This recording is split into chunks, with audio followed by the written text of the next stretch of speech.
नमस्कार। ज्योतिष दीपमाला YouTube channel में आप सभी दर्शकों का हार्दिक अभिनंदन। आज हम बात करेंगे हमारे देश में कभी न कभी किसी प्रांत में कहीं हर जगह चुनाव होते रहते हैं। तो इस समय जो सबसे बड़ा फोकस है वो है पश्चिम बंगाल। बड़ा राज्य है और वहाँ टीएमसी की सरकार है। तो उसी के राज्य की बात करेंगे।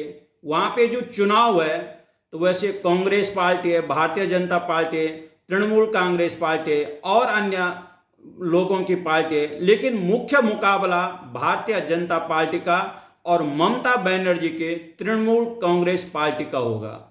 अब देखते हैं कि क्या है ममता बनर्जी के ग्रह नक्षत्र। तो आए उनकी कुंडली में एक बार प्रकाश डाले हैं। मुख्यमंत्री ममता बनर्जी का जन्म 1 जनवरी 1955 दिन के 12 बजे कोलकाता में उनका जन्म हुआ था। अगर हम उनके जन्मपत्री के बारे में बात करेंगे तो ममता बनर्जी का मेष लग्न और वृष राशि है। ममता बनर्जी का चंद्रमा ग्रह उच्च राशि का है, बृहस्पति ग्रह चौथे भाव में उच्च राशि का है, शनि सप्तम भाव में उच्च राशि का है, सूर्य मित्र राशि का है और मंगल मित्र राशि का है। केवल ममता बनर्जी का एक ग्रह खराब है, वो है शुक्र। आपको मालूम होगा कि ममता बनर्जी की शादी नहीं हुई। कहीं पे उल्लेख आता है कि तमिलनाडु के किसी कम्युनिस्ट पार्टी के साथ एक दफे सोशल मीडिया कहीं शादी हुई, लेकिन अधिकांश है कि ममता बनर्जी ने शादी की चर्चा नहीं हुई थी। उनका अगर पढ़ाई की बात करें तो ममता बनर्जी ने वकालत वाली पढ़ाई की, वकील हैं वो। और अगर बात करेंगे 2011 से 20 मई 2011 से पश्चिम बंगाल की मुख्यमंत्री का जो पद है वो ममता बनर्जी के पास है।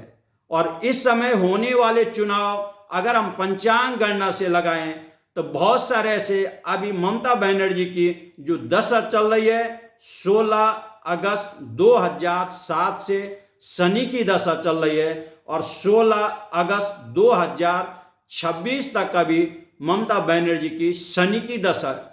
और शनि पत्री में ममता बनर्जी का सप्तम स्थान में। अगर हम चुनाव की बात करें तो चुनाव में सबसे ज्यादा होता है पंचम स्थान और आपका दसम स्थान। पंचम स्थान वाणी का कारक, लेकिन ममता बनर्जी का बुध ग्रह इतना बहुत अच्छा नहीं। तो आप देखते हैं अधिकांश अपनी कोलकाता बंगाली भाषा में बोलते हैं, आम लोगों की समझ नहीं आते, कभी गुस्से में इधर उधर भी कुछ बोल देते हैं। लेकिन शनि की जहां तक दसम स्थान चुनाव के लिए सबसे दसम स्थान मीन पावर होता है और ममता बनर्जी का दसम स्थान का स्वामी शनि ग्रह सप्तम स्थान में उच्च होकर बैठक है।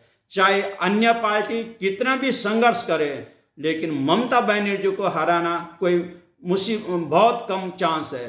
अगर हम गोचर की बात करें, अगर हम उनके योगिनी दशा की बात करें तो सबसे यही निष्कर्ष ये निकलता है कि ममता बनर्जी की सीट कम आ सकते हैं, लेकिन मुख्यमंत्री का पद उनके पास अभी भी बरकरार रहेगा। हाँ, कुछ सीट उनके कम हो सकती है।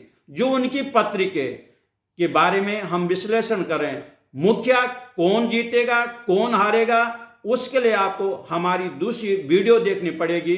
लेकिन आज मुख्यमंत्री ममता बनर्जी की बात करेंगे तो पश्चिम बंगाल में वही ज्यादा सीट लाने वाले मुख्यमंत्री होगी। धन्यवाद।